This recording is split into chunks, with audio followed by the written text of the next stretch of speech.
Whenever there's a murder, it's the job of detectives to find out who the killer is and how they killed. And often it's forensic evidence which provides the clues. The finding of his DNA wasn't just on the murder weapon, it was on a most important part of the murder weapon. This evidence was the breakthrough that we needed.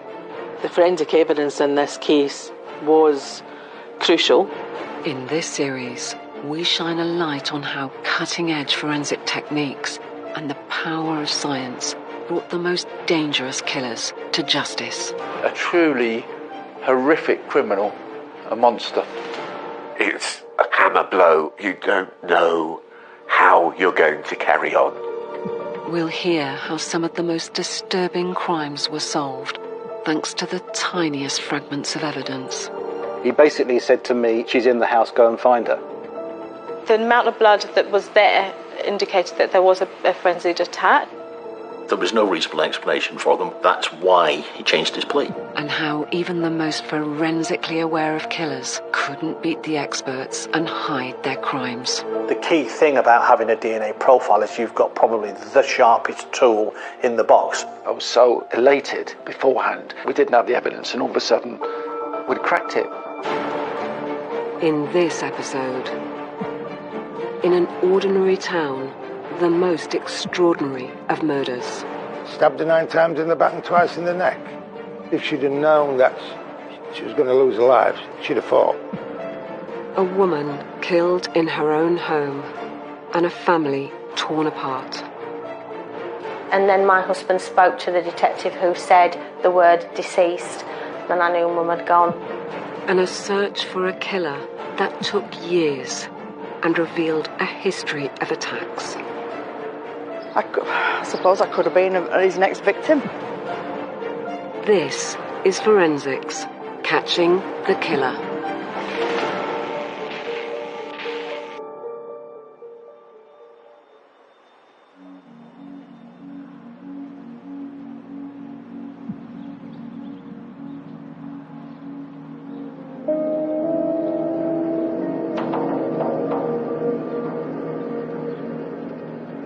In 1994, I lived in Regent Street in Wakefield.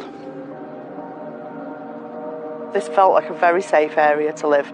I mean, I would walk down the street at night on my own. I would walk down to the pub. I would walk home from the pub by myself. Most people knew each other, so you could guarantee walking home that you would see somebody that you knew, or somebody would help you walk you to your door, or, you know, it was a very safe neighbourhood to live in. It was the kind of place that you would leave your doors unlocked. It's the 15th of March, 1994. 24-year-old Melanie Jane had been living in the Bellevue area, around a mile southeast of the city and close to the main cemetery. She was off work, recuperating from an operation, when a man knocked at the door asking for directions. The man was about 5'9", 5'10", balding on top, very short hair around the sides, dark eyes, really dark eyes, I'll never forget that. He had really dark piercing eyes, and he was wearing a bomber jacket that was zipped right up, jeans and trainers. I got a bad feeling about him as soon as I opened the door. It was his eyes. His eyes were really, really dark. He had a piece of paper in his hands and claimed to be looking for an address further down the street. While I was talking to him, I kind of looked down and his feet were like shuffling a bit close to the threshold. So again, this alarm bell was ringing even louder now, and as he was talking to me, he tipped up this piece of paper accidentally, and there was nothing written on it. It was a blank piece of paper, and that was when I knew. I thought, this guy's not right, and I literally slammed the door on him before he could get a foot over the threshold. I locked it. It was a decision that potentially saved Melanie's life. I've got goosebumps just thinking that I'm actually back here, that where things could have been so different. It makes me feel quite sick. to be honest. I suppose I could have been his next victim. Detective Superintendent Bob Taylor was a senior officer on West Yorkshire Police's Major Investigation Team in 1994. I was at home in Leeds when I received a phone call from the control room. They said there'd been a murder and I couldn't go. So they sent a traffic car over to pick me up and took me to Barn Lane in Wakefield. It's just out on the edge of the city centre. By the time Bob arrived at the address in Barn Lane, a main road heading west out of the city, police had secured the crime scene and identified the victim. They told me that the victim was Wendy Speaks. She was a 51-year-old lady, and she'd been found in the upstairs bedroom. Her boss had been ringing her because she didn't turn in for work, which was very unusual, and they couldn't get an answer. So they rang Wendy's daughter, Tracy. I had a phone call from the lady that my mum worked for, and she said to me, Tracy, do you know if your mum's not well? Because it's not like her not to come into work. I just literally froze at my desk and my blood ran cold, and I just knew there was something wrong from that moment. With the alarm raised, Wendy's concerned colleagues had gone to the house, where they had found her body upstairs. The police came at once. So apparently the local police had to come to me rather than me being told over the phone what had happened. So I had to wait for that. But in the end, I just kept ringing the house, and then my husband spoke to the detective who said the word deceased. And I've never seen my husband cry, and he cried when I knew Mum had gone. An initial assessment of the crime scene suggested that Wendy hadn't been home long when she was attacked on the 15th of March. Everything indicated that Wendy had never got into her normal routine when she arrived home. She'd always go in the back way into the conservatory, and then she'd lock the door, and she'd walk into the kitchen from the conservatory, and she'd take her shoes off there, take her coat off and her bag, because her shoes and everything were in the dining kitchen area. And then she'd pop the kettle on and make herself a cup of tea. She'd take her jewellery off to get comfortable, so she'd put her watch on the windowsill, and she'd put her slippers on, and that would be her in for the night then. So whatever had happened shortly after she came home. We calculated that she would probably have got home somewhere around about 5:20 to 6 in that previous evening. In that short time frame, Wendy had been raped and brutally stabbed to death. When I first got to the doorway of the room, I could see through the open door that Wendy, she was only a few feet away from where I was standing, and she had one arm across the bed and she was slumped down, and there was blood staining on the cover. There was no signs of a fighting. There was an outline as well in blood of a knife on the bedspread. So there's no signs of a struggle. So she was very compliant, and as if she'd have known that she was going to lose her life, she'd have fought. While forensic investigators examined the crime scene, police under the command of Detective Chief Superintendent Paul Johnston conducted door-to-door inquiries looking for witnesses. And they found one, a worker at a printing firm opposite Wendy's home. So this is the window that the employee was standing at when he saw Wendy open a front door to a man. and have some sort of conversation with him. Wendy seemed quite relaxed. She had her arm folded. The witness noticed that she had her carpet slippers on. And then the person she was talking to went down the side of the house with Wendy still at the front door, sort of with her arms folded, looking around the house to see where he was going, what he was doing. But then the employee had to leave this room only for a few minutes. And then when he came back, he saw the same person coming out of that door, Wendy's house. Came down a couple of steps onto the footpath outside the house, glanced to his right, and then set off walking initially to his left, up the hill towards Wakefield city centre. And after a few paces, he started jogging up the hill. And from that, the witness was able to give pretty good description of the man and also what he was wearing.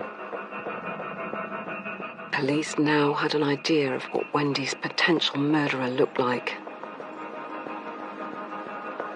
But they would need forensic evidence from the scene and an entire dedicated team to help catch the killer.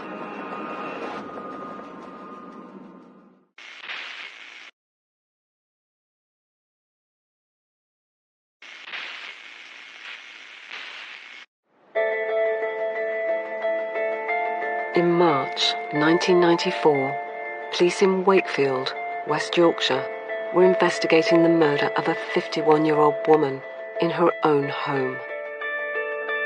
Wendy Speakes had been raped and then stabbed to death. It was a level of violent crime rarely seen in the town. In Wakefield at that time, the crime was a lot of shoplifting, but serious crime wasn't very high, although it had a reputation of being a young person's drinking spot. So, assaults, a lot of sort of alcohol-related assaults and injuries were probably higher than the norm.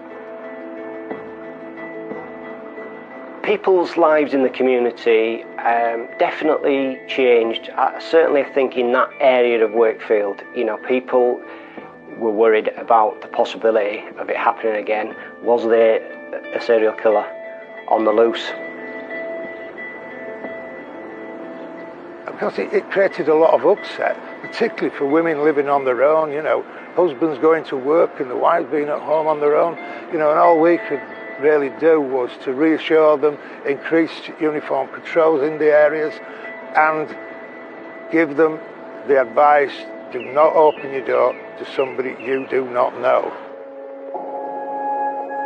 The loves of Wendy's life were her two daughters. One of them, Tracy, at the time lived away from the community in fear in the south of England. My mum was one of these ladies that was one in a million. She was loved and liked by everyone. She was very loving and she was like my best friend really and my confidant, and I could talk to her about anything. So really, really close, and she loved her girls. She always wanted two daughters and that's what she had, and she was forever grateful for that.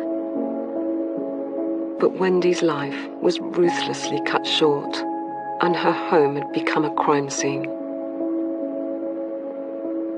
I set things in motion with the pathologist and the forensic science to come. I didn't go in the room because I didn't want to disturb anything.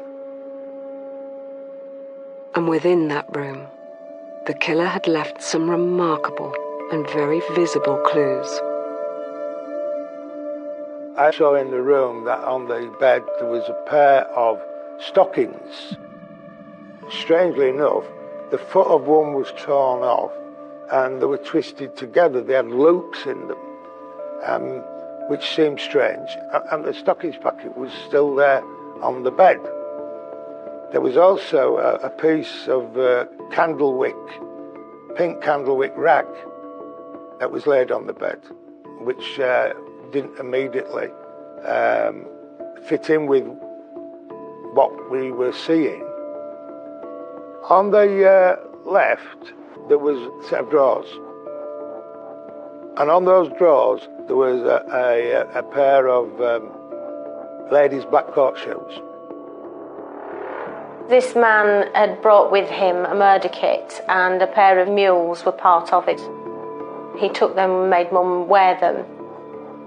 They asked us if they were Mum's shoes, and categorically 100% they were not her shoes. She would never have bought plastic, cheap, horrible mules that were not anything she would wear at all, and we've never seen them. They were not her shoes, and he brought them with him. A pair of Mum's black high-heel court shoes, Italian ones that she'd only bought recently, were missing from the shoe cupboard, so he took those with him as a murder trophy. With only one possible eyewitness sighting of a man on the street who might have been the killer, forensic investigators knew they would have to rely on the crime scene itself. And their first clues came from bloodstains in Wendy's bedroom. Could she have been injured anywhere else, or is there any other sort of movement of blood? Because of the nature of the attack, was there any chance that the offender might have cut himself? Because in something where you're doing this, there's a chance that your hand could slip down the handle and you could cut yourself. When we got back to the lab and started examining the clothing, because a lot of the items were heavily blood-stained, we found that we'd got some blood that wasn't Wendy's on some of her items of clothing, as well as I think there was some on the bedding. Police now had the killer's blood, but forensic teams continued their painstaking search to find more vital evidence that would help identify Wendy's attacker.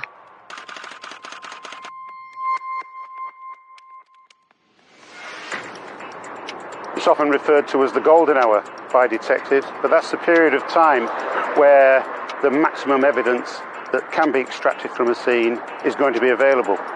It's actually rarely an hour, sometimes it's weeks, can even be months.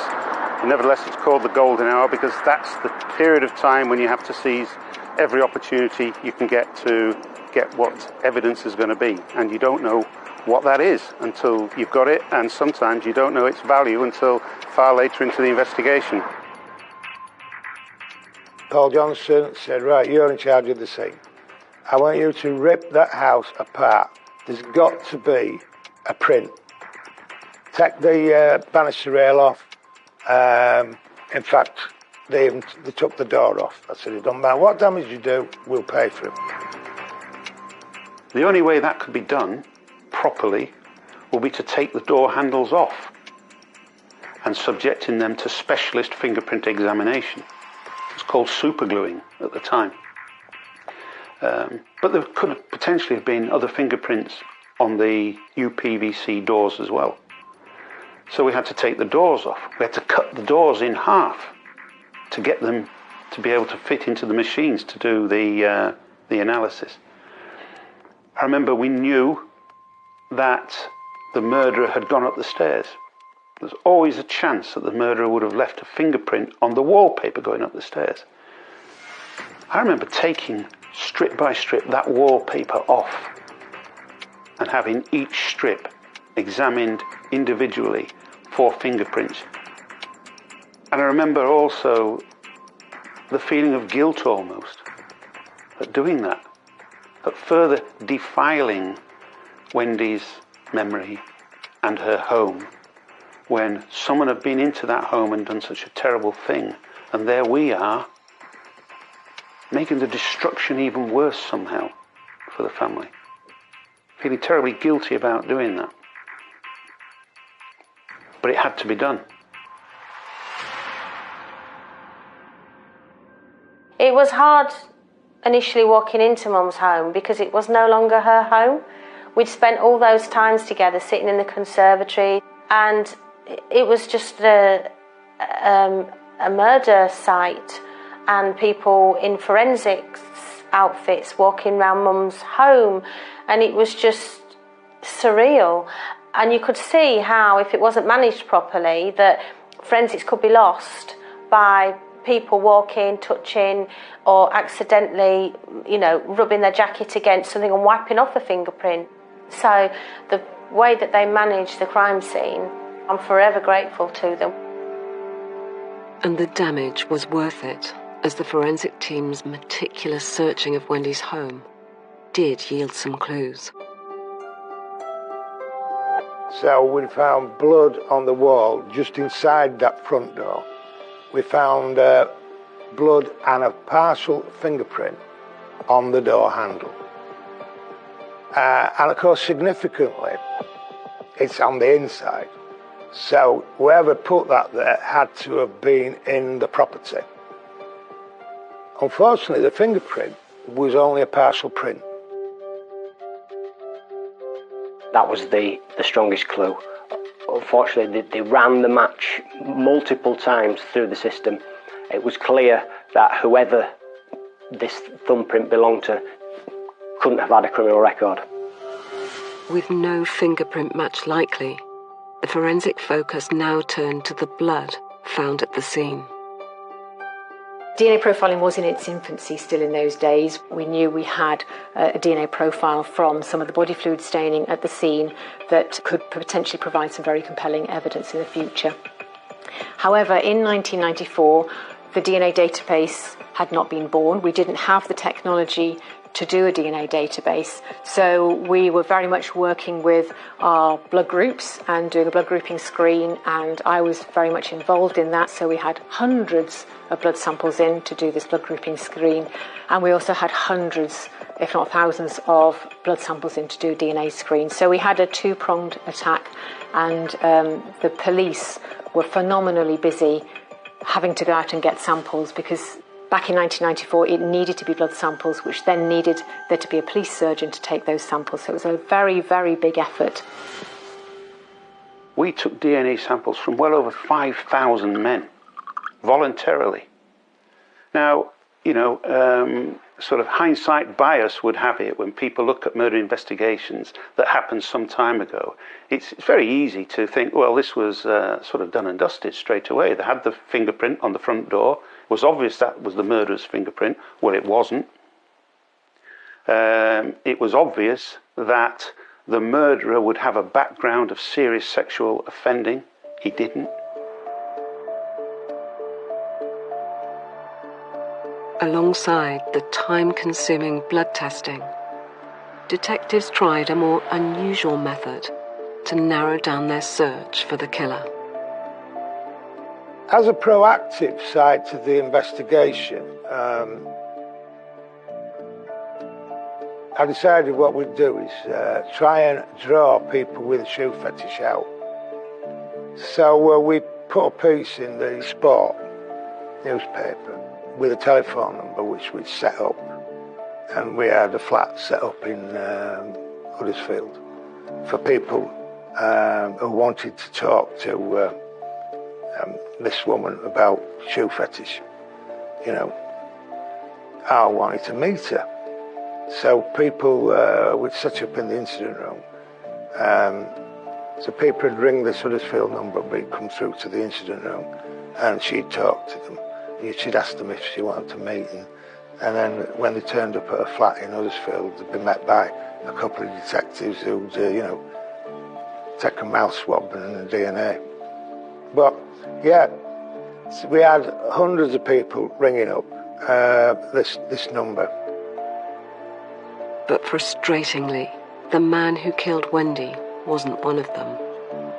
He remained at large, and although the case was never closed, it did go cold.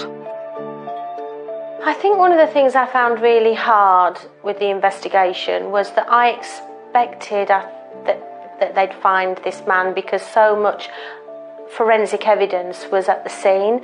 So it was really hard to accept that it was going to take time because he wasn't on the system. And I had to be patient, which isn't one of my fortes, and I just wanted answers. Tracy's wait for answers would last 6 years, when police would finally make a breakthrough in the case.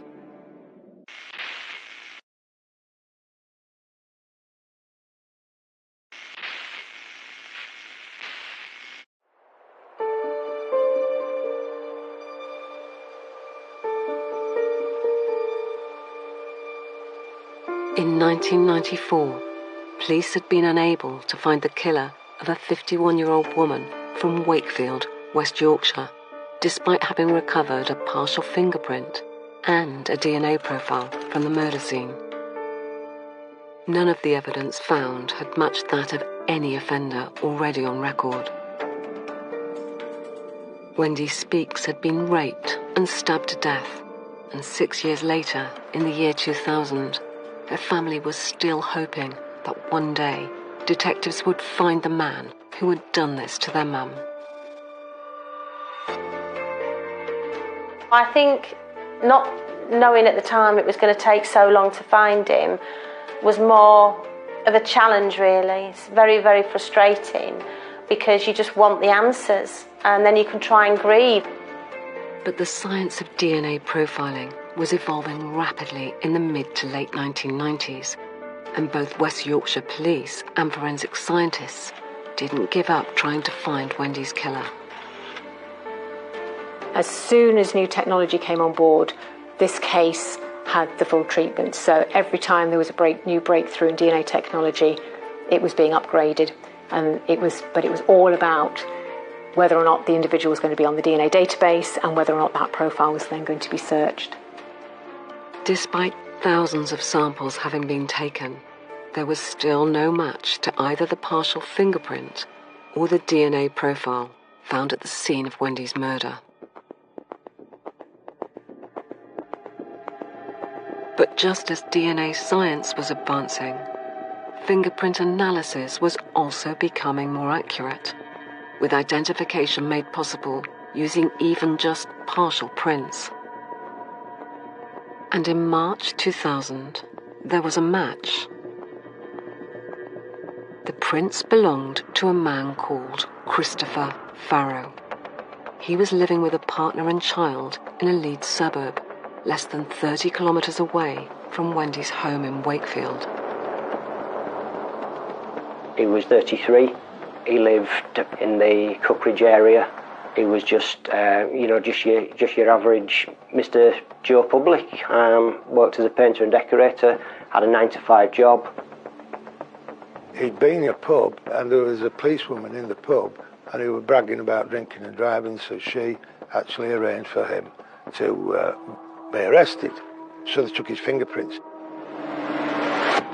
I remember vividly, once we got the name of the person who had left that fingerprint, immediately looking at the background and being absolutely astonished that his profile didn't anywhere near fit that we expected it to, if he had been the murderer.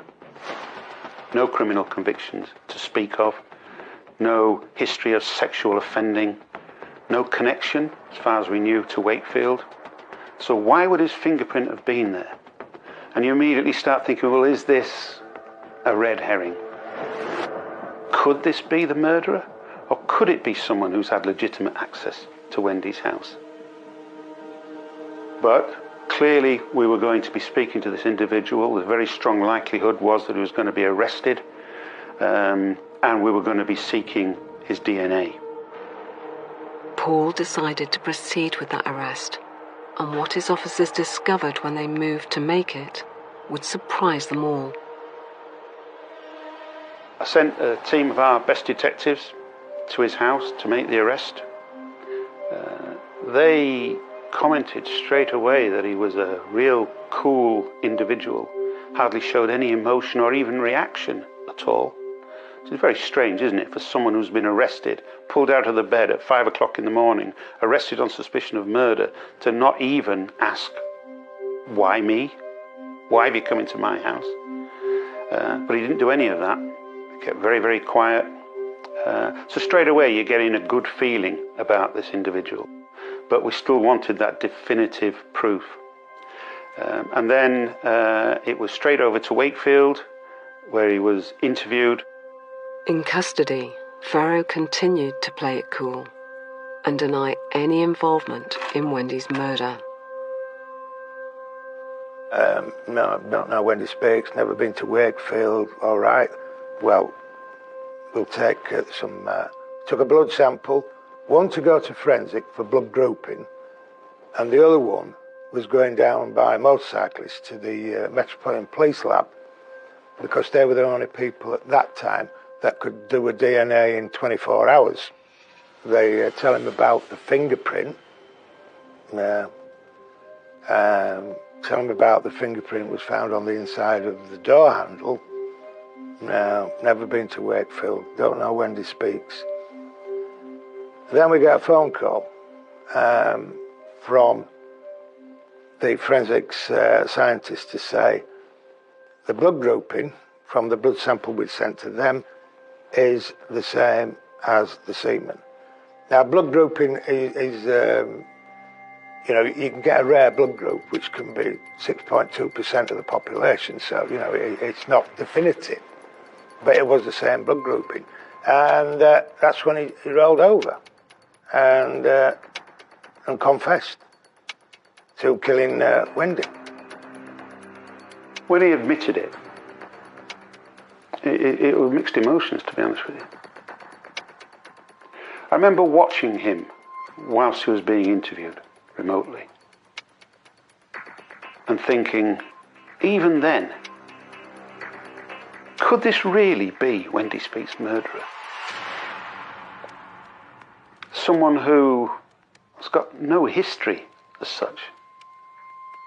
Not someone I was imagining we'd end up interviewing about Wendy's murder as a true suspect. But then when the DNA evidence was put to him and the fingerprint evidence, he admitted it. And still, detectives tried to get answers to some of the missing pieces of the jigsaw puzzle. We want to find the whole truth when we interview suspects, but they don't necessarily will give you it all. When it was put to him that, you had a knife, you had this rag to use as a gag, you bought these stockings, you had you had a bit of a murderous kit here. Oh, no. The rag was in my pocket because I used it at work. I used it to clean your hands. And the knife was just something that, happened to be in there. It certainly wasn't one of Wendy's knives, so he brought the knife to the scene. He told us where he disposed of the items, but of course this is 6 years on. But he was insistent that he didn't have a shoe fetish, and that he only killed Wendy as an afterthought. But now, 9 times, stabbed her 9 times in the back and twice in the neck. Don't think so.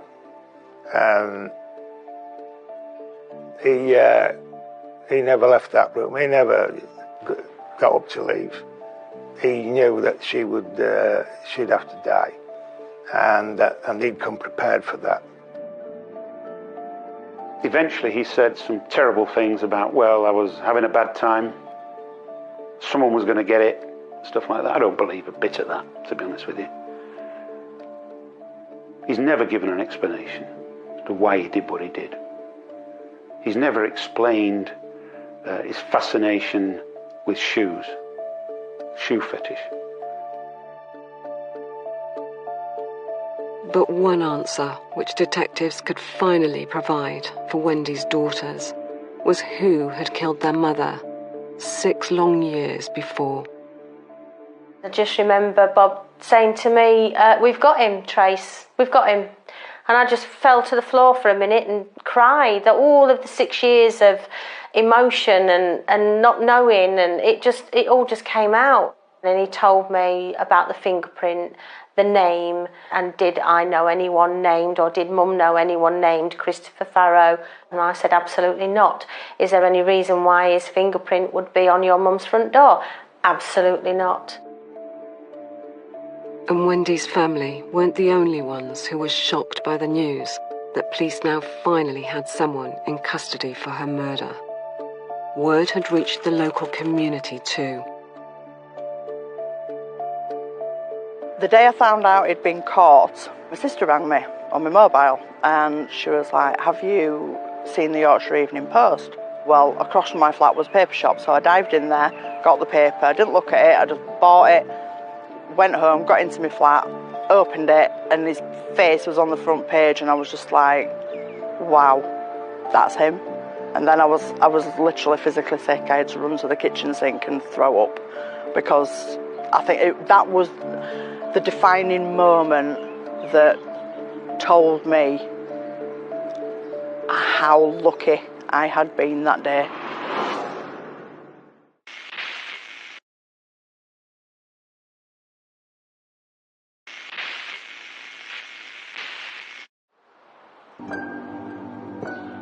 In the year 2000, after 6 years at large, the killer of Mother, Wendy Speaks, had been snared by a partial fingerprint he'd left at the crime scene. The man was from a Leeds suburb, not far from Wakefield, where his victim had lived. When Christopher Farrow appeared before the Crown Court, we turned up on the morning only to be told that he would be entering a guilty plea to murder and several other offences. And yet the courtroom was absolutely packed at Leeds Crown Court. Wendy's daughters attended every day of the hearings. The man who finally sat in front of them during that time, and who had admitted killing their mother, was not the kind of person they expected. I was thinking and expecting all those 6 years it'd be this big, horrible murderer, and he wasn't. He was just this pathetic little, balding, skinny little man. And I was shocked that that was the last person my mum saw. And I went to every hearing and he wouldn't look up. Cowards, that's what he is. He's a coward. He didn't want to look at me and my sister. He didn't want to look at my family. He had his head down. And that's what he wants. He wants it all to go away. Minimise, minimise, minimise. And that's been his strategy all along.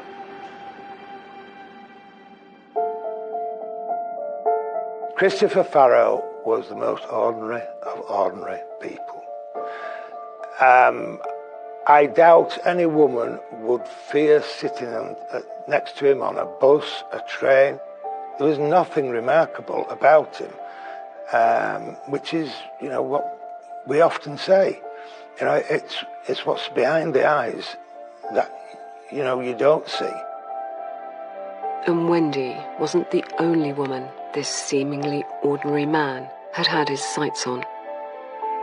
Another witness came forward, known in the trial as Woman A. She too had met Christopher Farrow on her doorstep just 1 hour before he killed Wendy. He had tried to persuade her to let him in, but sensing something was wrong and having seen him loitering on her street that morning, she slammed the door in his face. Given that he had raped and murdered Wendy not long after, Farrow was charged with attempted burglary and intent to rape Woman A, and later went on to admit his guilt. How he chose Wendy is one of those questions that's very difficult to answer, because Wendy and Woman A, age difference, 25, 30 years apart. So what it was that attracted him to the person, apart from that if he'd followed them previously and he knew where they lived, and, he's then into his fantasy realms, buying the stockings with therefore Woman A to wear, or was that part of the fantasy murder that he was creating, where he clearly had put loops in the stockings and possibly at some stage might have had them round Wendy's wrists. I don't know. So that's really one that, only he could answer. But when we got to court, he denied anything in regards to Woman A. While we were swearing a jury in, because we needed to, we were going to go with it, he came back and said he'd admit to the approach to Woman A as well. So, in agreement with the Crown Prosecution Service, said, right, we'll accept those pleas. Now, of course, what we didn't do, because he denied it all the way up to court, we'd never had an opportunity when he had admitted it to sit him down and say, Well, how did you choose that? How did you choose that? He was keen to minimise what he'd done. I think it's all part of the fact that he's never really, throughout all of these years, never showed any remorse. And I think he tried to explain what he'd done away as he described himself as a rapist who murdered and not a murderer who raped. And he got sentenced. His counsel tried to suggest in mitigation that he only killed her because she could identify him, and the judge really tore him a strip off, saying, that's not mitigation. No, it's not. You killed her, and you intended to kill her, whether you did it before or as an afterthought, you still killed her. On the 14th of November 2000, Christopher Farrow was given a life sentence with a minimum term of 18 years for the murder and rape of Wendy Speaks. The fact that he's admitted guilt but never shown remorse ever, it just shows what kind of a psychopath he is. And that's the way he is. He feels no emotion, he feels no remorse, he doesn't have any. He saw Mum as an object. He sees women as an object. That's the way he is. That's his DNA. Ultimately, it was forensic science that solved the murder of Wendy Speaks. And the dedication of the detectives who were working for me and for others, and also the dedication of the fingerprint officers. But we were all working on what was found at the scene of Wendy Speaks' house. You know, DNA technology undoubtedly was the key. He didn't just single my door out, he knew where I lived. I personally think he was watching me, definitely. And I don't think I was the only one either. But for Wendy's daughter, Tracy, the fight to keep Farrow in prison continues. Since 2018, he has been refused parole twice. That decision is reviewed every 2 years. And that's why every parole hearing I fight for Mum and I fight to keep him in prison, and I'll continue to do so.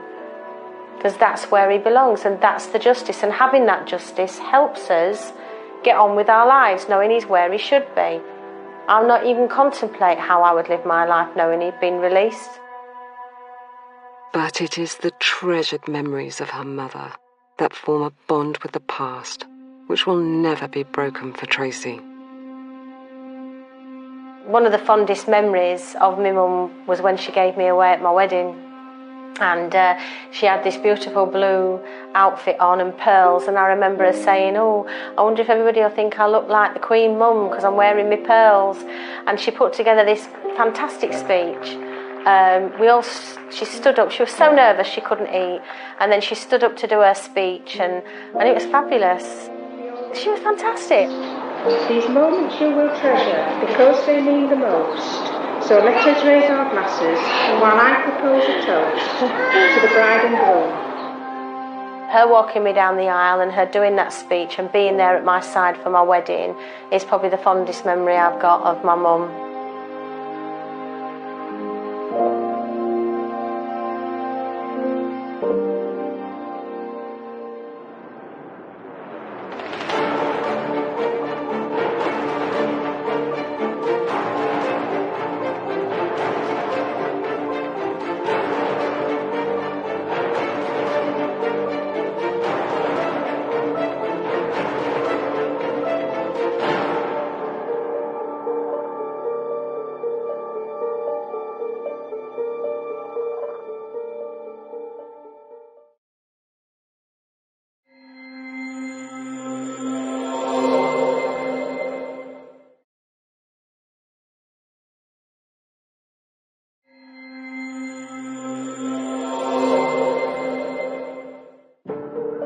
Whenever there's a murder, it's the job of detectives to find out who the killer is and how they killed. And often it's forensic evidence which provides the clues. The finding of his DNA wasn't just on the murder weapon, it was on a most important part of the murder weapon. This evidence was the breakthrough that we needed. The forensic evidence in this case was crucial. In this series, we shine a light on how cutting-edge forensic techniques and the power of science brought the most dangerous killers to justice. A truly horrific criminal, a monster. It's a hammer blow. You don't know how you're going to carry on. We'll hear how some of the most disturbing crimes were solved, thanks to the tiniest fragments of evidence. He basically said to me, she's in the house, go and find her. The amount of blood that was there indicated that there was a frenzied attack.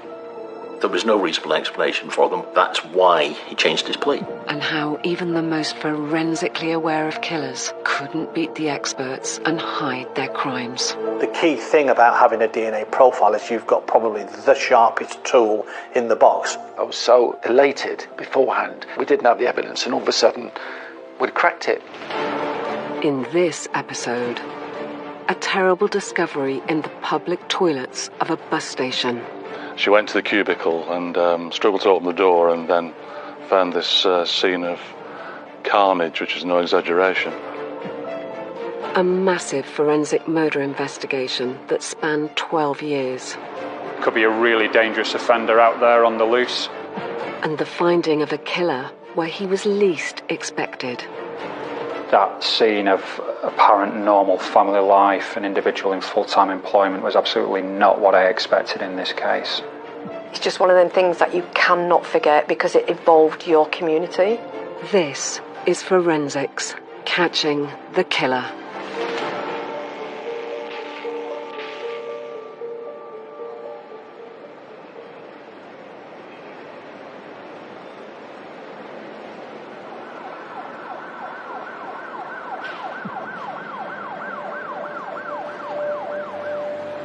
Friday, the 7th of January, 1994, seemed like any ordinary morning at the busy bus station in the town of Bury, just outside Manchester.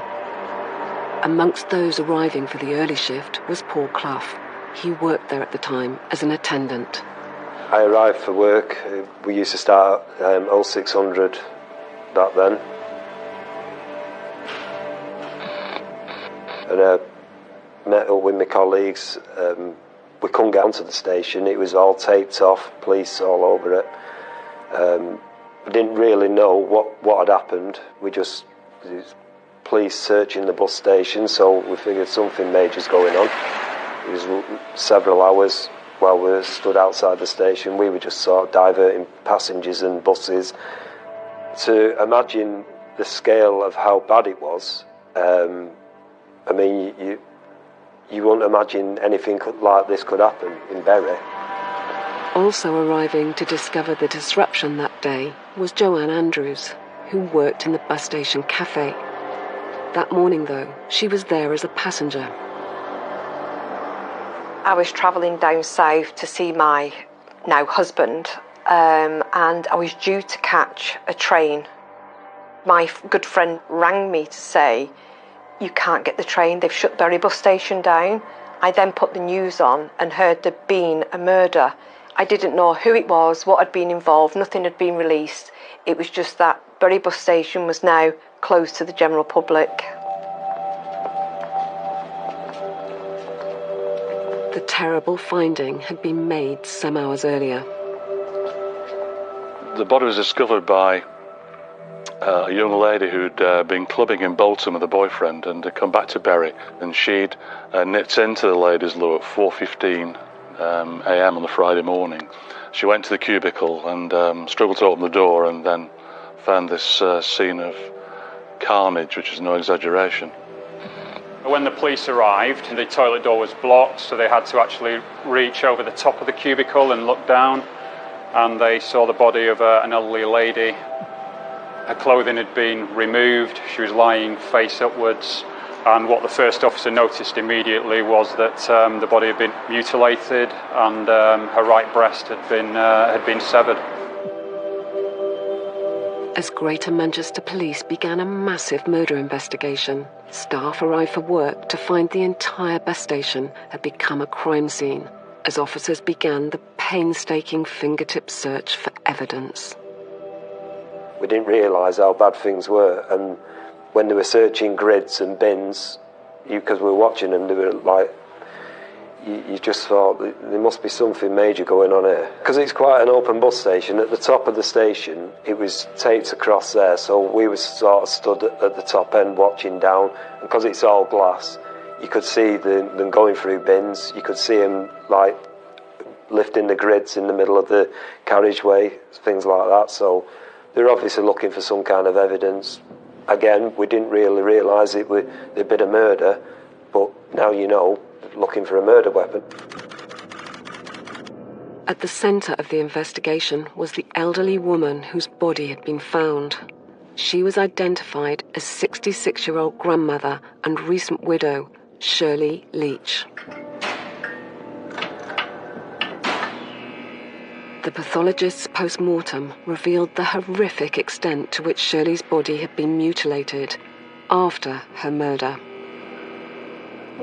A right breast had been severed by some kind of sharp cutting tool. That breast was taken away from the scene by the offender, and it was never recovered.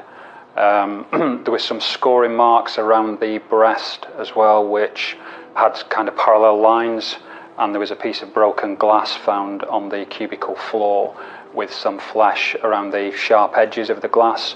So it appears that the piece of glass was used initially as an attempted cutting implement. It would appear that that wasn't successful, and according to the pathologist, the suggestion is that the breast was removed probably between half an hour to 2 hours after Shirley had died. Either the offender remained in the cubicle for at least half an hour before removing the breast, or he went away from the crime scene and then recovered something like a sharp knife. The pathologist was able to determine that there was an interval between death and the breast being removed because there was no blood at the scene. In terms of wider injuries, there was evidence of bruising around her neck and damage to the vagus nerve. So the cause of death was established to be manual compression of the neck, possibly by vagal inhibition, which is pressure on this vagus nerve in the neck. So why had an innocent woman been so brutally murdered in such a public place? First, detectives had to piece together Shirley's last movements, which had led to her walking into that public toilet at that time. Shirley had gone 2 buses from home to Fairfield Hospital in Bury, and Shirley had been there every night that week to see her daughter during the visiting time in the evening between 7 and 8. And she left the hospital around about 8 p.m. and had I suppose it was just a one drink at the nearby pub, and they had probably half an hour drink. Then they caught a bus about 9 p.m, the 469, back down, 10-minute drive right into Bury Town Centre. When she got the interchange, the bus they'd been on had been delayed slightly, and she missed a connecting bus, the 474. Rather than wait, just stand around waiting for half an hour for the next bus, the next 474, she decided to nip to the ladies' loo.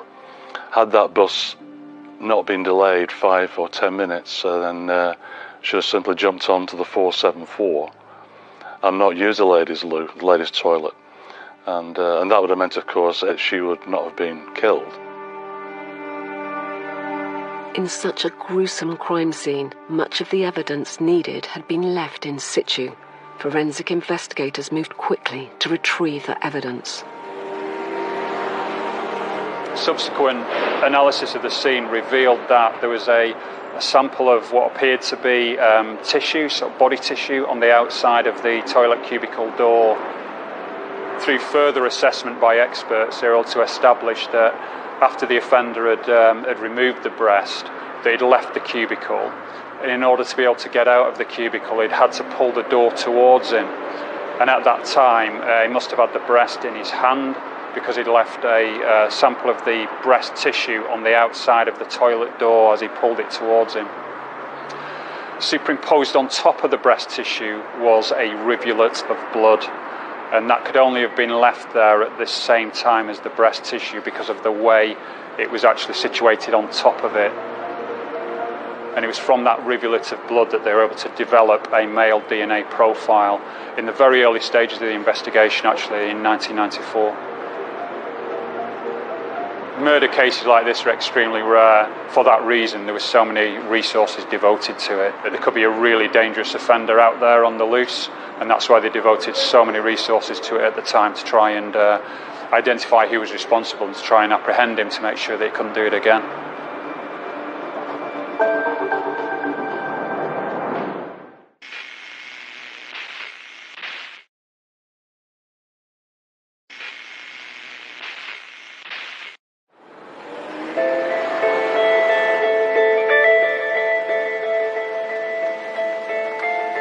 In early January 1994, the small town of Bury in Greater Manchester was rocked by a terrible find in the public toilets of the bus station. In the early hours of a Friday morning, the body of Shirley Leach had been discovered. She had been strangled to death and then brutally mutilated. For detectives investigating the crime scene in such a busy place, the task was enormous, with people coming and going at all hours of the day. The tram line went down to Altrincham at the time through the town centre. Not as extensive as the tram network is currently, but nonetheless you had a lot of people travelling through Bury from across the Greater Manchester area. A lot of people on the interchange that night who all had to be traced and interviewed by the investigation team.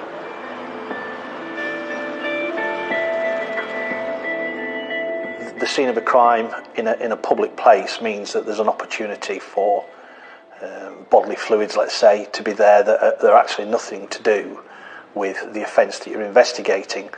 There are obviously objects in there. There might be cigarette ends, there may be litter, there may be food, various things there. And of course, at a crime scene like that, you don't necessarily know what is relevant and isn't relevant. And one of the first things is to recover what is there. There's a window of opportunity whereby you can recover material at a crime scene that you're not going to have once it's released. So in that first hour or two of an examination, you're going to want to recover everything that you can, because you won't get a chance later on. Especially a public place, at some point eventually you're going to have to take the ropes down essentially and allow people back into that space. In something like a public lavatory, it's also enclosed, it's a tight space, a cubicle, so there's can't have too many people in there, so there's obviously logistical problems of doing a full scene examination. Despite being just half an hour's drive from busy Manchester, Bury was a small town and used to seeing violent crime of this nature, and its residents, both male and female, had felt safe. Bury's probably one of the quietest divisions, the policing divisions in Greater Manchester, and that was no different in the mid-1990s. So that again made it such a shocking crime, I think, for the local community, because they were just not used to having such serious crimes committed within the town centre.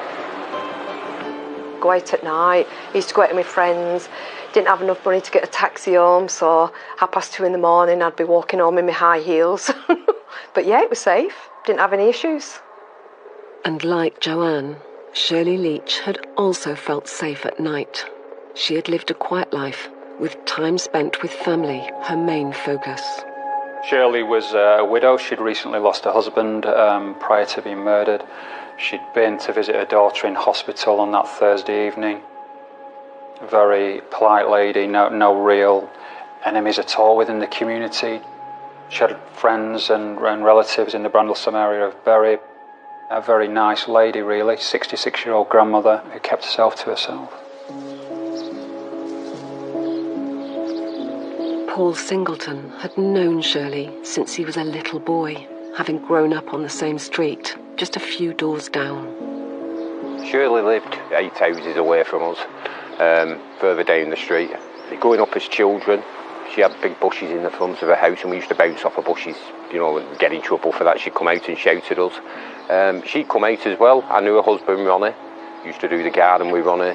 sit in the back garden on a beautiful day. I knew her because obviously she was a neighbour.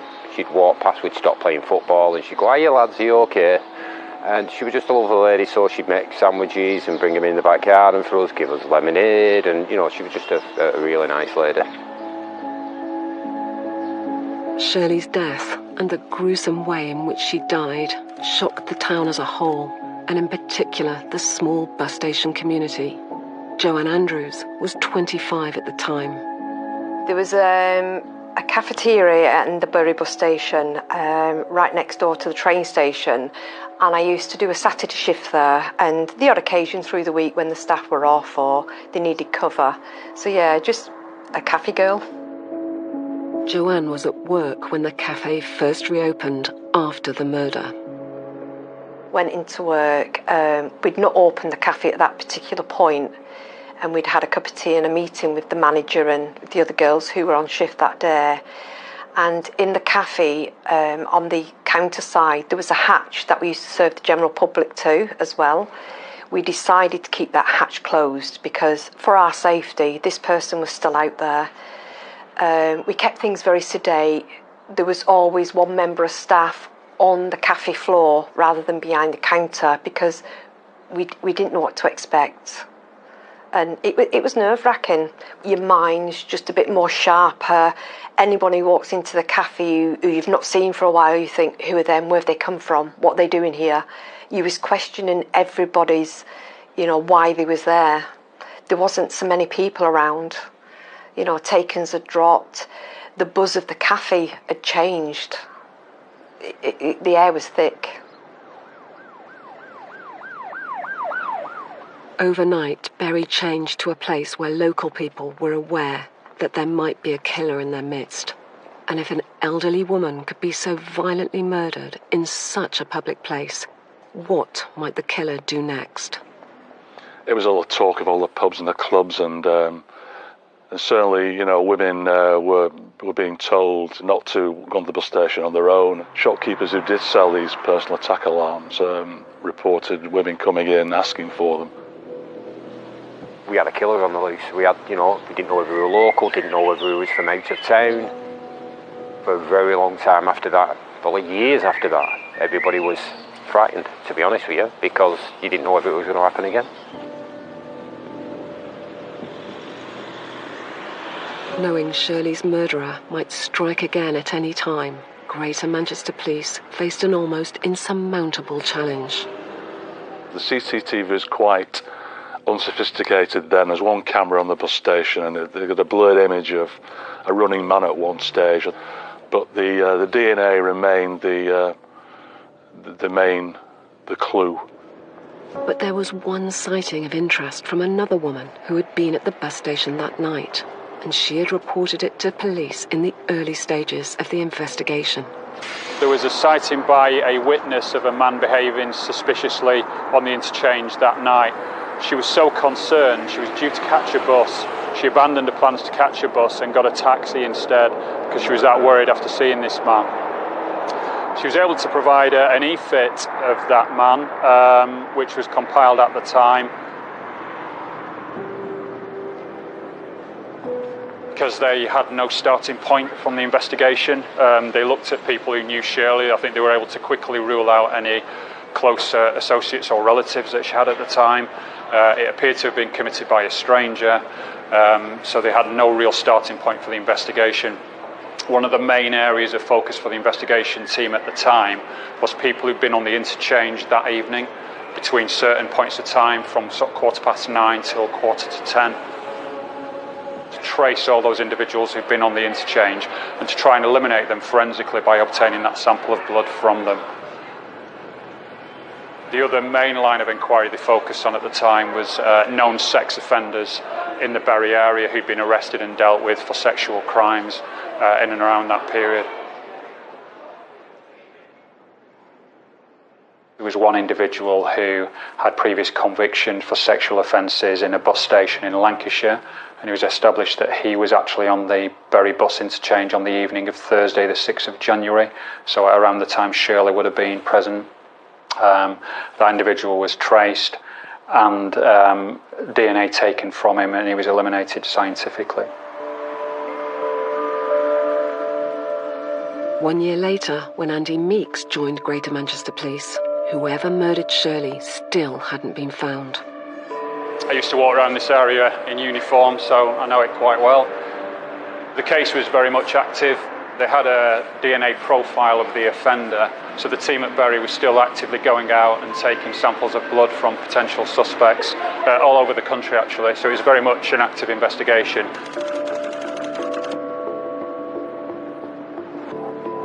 It was a very high-profile case, lots of theories being discussed about who might have been responsible, where that individual could be now, was the discussion at the time. Because it was such a horrendous crime, people were talking about, has the offender left the country, is he in prison? Although investigators had retrieved a DNA sample from the toilet cubicle, which wasn't that of Shirley's, limitations in the available technology meant there wasn't much they'd been able to do with it. DNA profiling was in its infancy, without a doubt, in the mid-1990s. The DNA profile recovered from the crime scene was a very early type of DNA profile, so there was no DNA database as we know it today. That DNA profile was only suitable for direct comparison against named suspects. If a named suspect was identified, they had to provide a sample of blood. They were invited into a police station where a medical practitioner had to take a sample of blood with a needle. That sample would then be sent off to a laboratory for forensic analysis by a scientist. Some individuals had previous convictions for sexual offences, who were on the interchange on the night, for example. However, when they eventually provided a sample of blood, they were eliminated. I know that some individuals refused to provide samples of blood, and because there was other information which suggested they were of interest to the investigation, there was a small number who were actually arrested on suspicion of murder. Following arrest, and I think in following consultation with the solicitors at the time, they were encouraged to provide a sample of blood, which they all did, and they were all eliminated forensically. Over 14 months since Shirley's murder, and comparing DNA from 500 potential suspects, detectives were still no closer to finding her killer. But a major advance in the technology available to DNA profilers was just around the corner, and with it, everything was about to change. In 1994, we were just in the point of transitioning from the older technology to a newer technology. And the difference about that newer technology was it was actually a lot more sensitive, but the key point was that technology then gave rise to the National DNA Database in 1995. And the National DNA Database effectively is just a collection of people who've been arrested and had their DNA profiles put on. So this case actually was right on the cusp between the transition from the older technology to the newer technology. We knew at that point that the DNA profile that we had wasn't that of Shirley. But obviously we didn't know at that time who it was. So the advent of the National DNA Database in 1995 obviously meant that you could proactively screen very, very many more people. So if we could do that, what we would then do is give the investigation team the ability to proactively screen tens of thousands of men who had come onto the National DNA Database as a result of being arrested for a recordable offence in England and Wales. And it wasn't for lack of resources or manpower that Greater Manchester Police still hadn't found the killer a year after Shirley was murdered. It was a very large investigation, potentially over 50 detectives working on it in total, including the major incident room staff. There were over 12,500 documents completed as part of that initial investigation. Over 3,800 actions were completed by the investigation team, so this was a significant investigation. The murder sent absolute shockwaves through the community in Bury. It was a really violent attack, clearly committed against a very vulnerable elderly lady. And the fact that somebody could have committed such a horrendous crime and still be at large caused a lot of concern within the local community and a lot of worry, I think, particularly in and around the town centre. But despite the new science and the hours spent finding and sampling people of interest, there was still no strong leads, and the case went cold.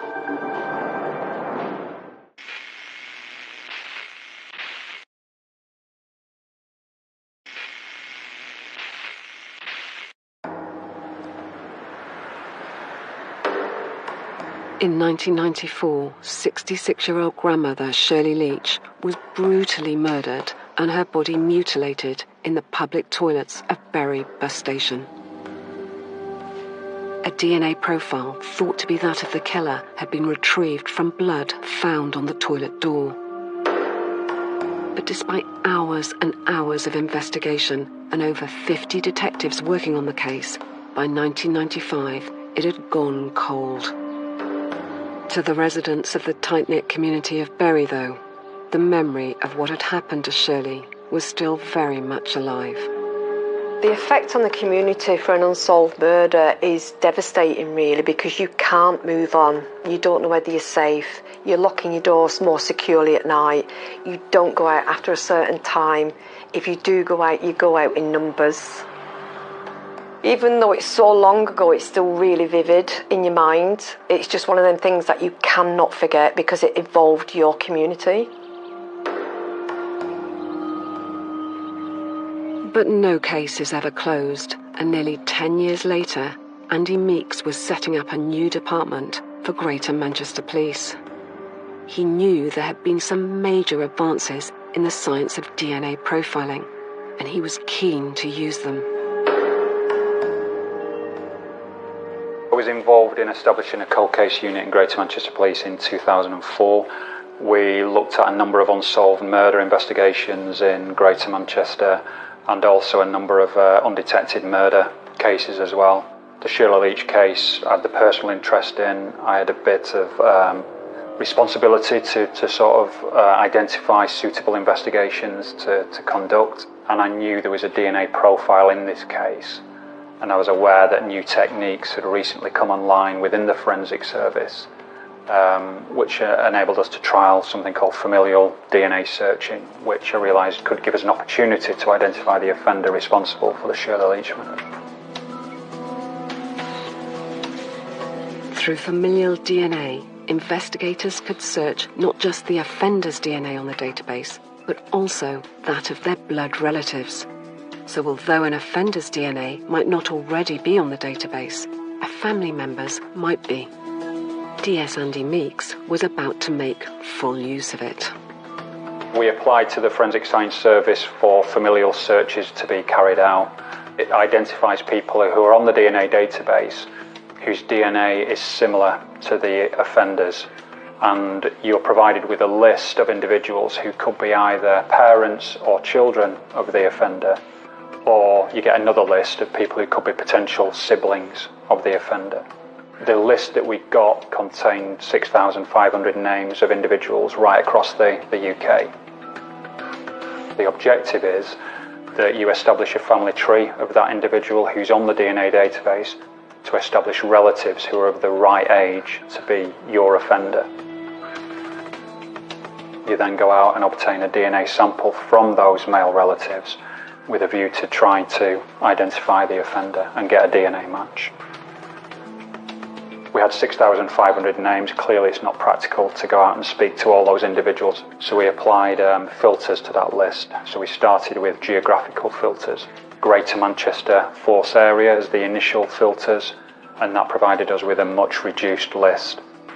225 people who could have been either a parent or a child of the offender, and a list of 132 individuals who could be potential siblings of the offender. Again, science could only do so much. At the end of the day, in order to get to the right person, it requires investigative work, police work. So if we leave aside the National DNA Database, which gives you a chance to proactively identify a suspect, the key thing about having a DNA profile is you've got probably the sharpest tool in the box. So if the police get to the wrong person, you can quickly show that by DNA tests. We applied further filters to that, and we identified initially those individuals who'd had the DNA taken in the Bury division of Greater Manchester. And it was that much smaller list that we worked on initially. And then the objective of that is to go out and speak to those individuals, develop a family tree to identify whether they've got any male relatives who'd be the right age to be the potential offender for the Shirley Leach murder. And we'd actually started that process in the cold case unit. So I was out one evening in the Prestwich area. I was speaking to individuals, trying to build the family trees with a view to identifying potential male relatives who could have been the offender. And then when I walked into the office the next morning, I got a call from Scientific Support Services in Greater Manchester Police to say they'd received a match to the crime stain from the Shirley Leach murder case, which, I think it was disbelief initially, excitement, but tempered with, the need to identify this individual, where he was living, and to get him in custody at the earliest opportunity. There's a match with the blood left on the toilet door at the interchange by Shirley's murderer, and the police realised that they'd had a huge breakthrough. And that was to an individual who'd been arrested for drink driving on the 18th of February 2006, a subject by the name of Ian O'Callaghan. And by a strange twist of fate, Paul Singleton, who had grown up just a few doors down from Shirley Leach and her husband, also knew the suspect, Ian O'Callaghan. I knew Ian. He was a couple of years older than me. Ian worked with me at the company that we made the raw furniture at. He was my shift supervisor at the time. Personal friend as well. He'd come round to my mum's and have a brew. We'd go out for drinks together, we'd have a laugh together, chat about his family and things that were going on. Got on really, really well with him, to be honest with you. Yeah, he was a really, really good lad. As part of that job, making road furniture, Paul and his friend Ian O'Callaghan had to use small but very, very sharp knives. We had to carry our gloves, we'd take them home, and the trimming knives. The trimming knives were used obviously to cut off the excess rubber around the corns and the raw furniture that we made at the time. We would take them home with us because if you left them, somebody would pinch them. Because, if you had a good sharp knife, it'd take you a while to get that knife into the position that it needed to be in. So you'd take it home, you'd take your gloves home with you, and yeah, that was the things that we used at work. Sharpening his knife all the time. That's one thing that everybody used to say. He's at it again. Look at him. He's still trying to get it sharp again. Look. In hindsight, the clothing O'Callaghan used to wear fitted with eyewitness accounts of the time of the murder and an e-fit picture released by police back in 1994. Ian was in the TA, so he used to wear an army jacket. Sometimes army pants and army boots.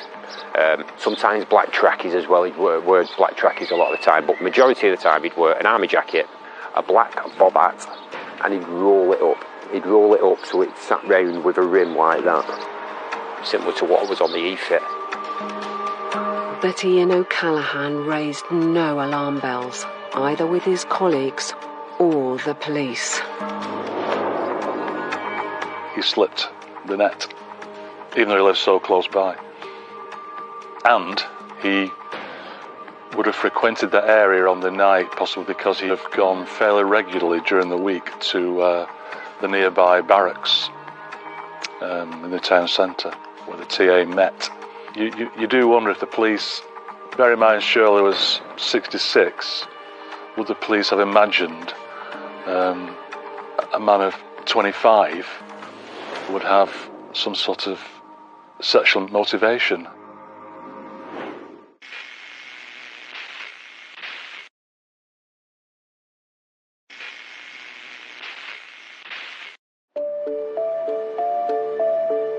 In March 2006, detectives at Greater Manchester Police had finally had a breakthrough in solving the murder of grandmother Shirley Leach over 12 years previously. Shirley had been strangled to death in the toilets of Bury bus station on a cold night in January 1994.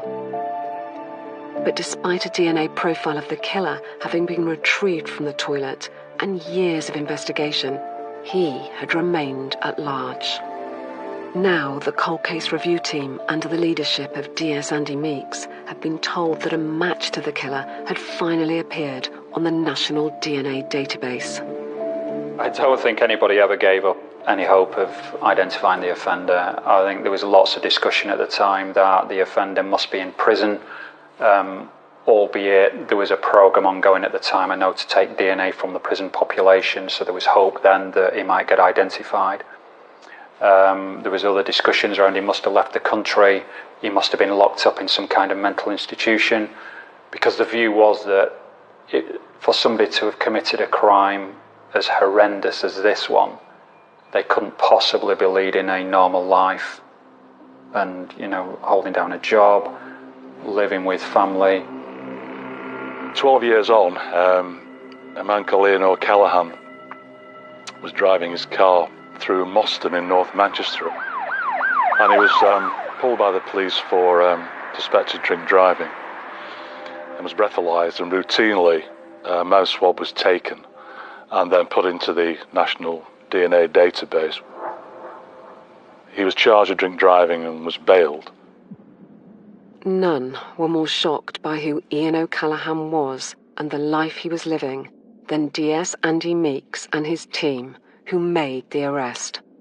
This was an individual who was in full-time employment, who lived with his wife and young child in an affluent area of Bury. It's a nice part of Bury where he lived.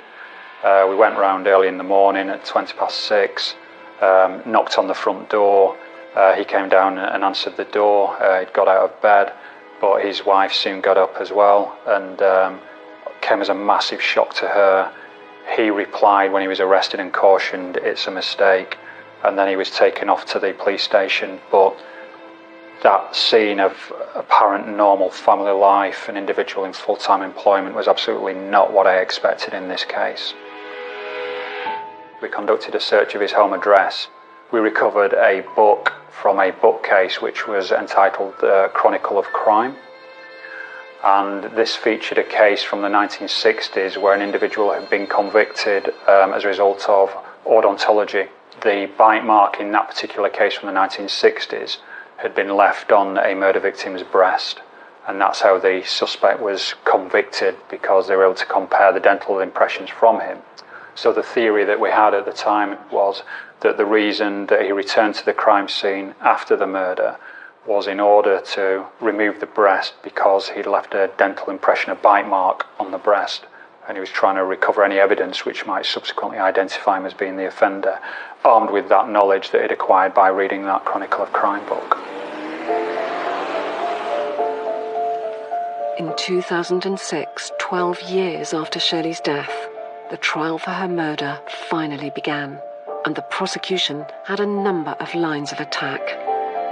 The first was the genetic profile and DNA evidence from the blood left on the back of the door, and the jury was told that there was a 1 in a billion chance that the DNA profiling would not be his. The second part of the case, the prosecution, was that they had a police sketch they made just after the time of the murder, when a witness came forward and described a man they'd seen. They found O'Callaghan's passport at the time, and the two pictures were very similar. The prosecution said there's an 80% similarity there between the two. It's just part of the jigsaw in a way. And I think O'Callaghan actually agreed that they were similar, but he'd never met Shirley Leach. He'd never been to the bus station that particular night. And police had discovered since arresting O'Callaghan that his past wasn't quite as clean as his nice family life of recent years might have suggested.